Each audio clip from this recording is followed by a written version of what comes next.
Hello friends, good morning to all. ನಿನ್ನೆ late ನೈಟಾಗಿ ಭಾಳಷ್ಟು GNM ನರ್ಸಿಂಗ್ ವಿದ್ಯಾರ್ಥಿಗಳ ಒಂದು ರಿಸಲ್ಟ್ಸ್ಗಳು ಕೂಡ ಡಿಸ್ಪ್ಲೇ ಆಗಿದೆ. ಒಂದಷ್ಟು ವಿದ್ಯಾರ್ಥಿಗಳದ್ದು ಇನ್ವ್ಯಾಲಿಡ್ ಅಂತ ತೋರಿಸ್ತಾ ಇದೆ ಅಂತ ಹೇಳ್ತಾ ಇದ್ದೀರಿ. ಆಮೇಲೆ ಒಂದಷ್ಟು ವಿದ್ಯಾರ್ಥಿಗಳು ಓಲ್ಡ್ ರಿಸಲ್ಟನ್ನೇ ತೋರಿಸ್ತಾ ಇದೆ ಅಂತ ಹೇಳ್ತಾ ಇದ್ದೀರಿ. ಸೊ ಇದು ನಾನು ಲೈವ್ ಆಗಿ ನಿಮಗೆ ಒಂದು ರಿಸಲ್ಟ್ಸ್ ಡಿಸ್ಪ್ಲೇ ಆಗಿದೆ. ಭಾಳಷ್ಟು ವಿದ್ಯಾರ್ಥಿಗಳ ರಿಸಲ್ಟ್ಸ್ ರಿವ್ಯಾಲ್ಯೂಯೇಷನ್ ರಿಸಲ್ಟ್ ಬರ್ತಾ ಇದೆ. ನಾನು ಕೂಡ ನಿಮಗೆ ಇವಾಗ ಸದ್ಯಕ್ಕೆ ಲೈವಲ್ಲಿ ತೋರಿಸ್ತಾ ಇದ್ದೀನಿ ಮೊಬೈಲ್ ಮುಖಾಂತರ.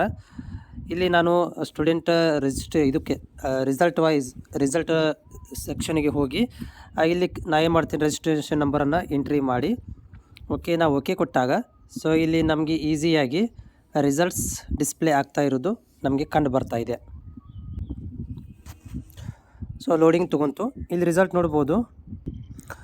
ಸೊ ಈ ಒಂದು ಇದರೊಳಗಡೆ ಈಸಿಯಾಗಿ ನಾವು ರಿಸಲ್ಟ್ಸ್ಗಳನ್ನು ಈಸಿಯಾಗಿ ನೋಡ್ಕೊಳ್ಳಿಕ್ಕೆ ಸಾಧ್ಯವಾಗ್ತಾ ಇದೆ. ಸೊ ಈ ರಿಸಲ್ಟ್ನ ಮೊದಲಿಂದ ನೋಡ್ತಾ ಇದ್ದೀನಿ, ಬಟ್ ರಿಸಲ್ಟ್ ಇದು ರಿವ್ಯಾಲ್ಯೂಷನಲ್ಲಿ ಪಾಸ್ ಆಗಿ ಬಂದಿದೆ.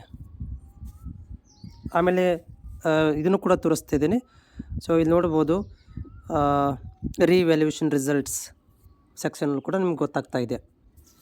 ಈ ರೀತಿ ರಿಸಲ್ಟ್ ಬರುತ್ತೆ. ಬಟ್ ಯಾರ್ದು ಬರ್ತಾ ಇಲ್ಲ ಅಂತಂದರೆ ಅವರು ವೆಯ್ಟ್ ಮಾಡಬೇಕು, ಆಫಿಷಿಯಲಿ ಅನೌನ್ಸ್ಮೆಂಟ್ ಆಗೋ ತನಕ. ಆಫಿಷಿಯಲಿ ಅನೌನ್ಸ್ಮೆಂಟ್ ಆಗುತ್ತೆ, ಇನ್ನೂ ಆಫಿಷಿಯಲಿ ಅನೌನ್ಸ್ಮೆಂಟ್ ಆಗಿಲ್ಲ.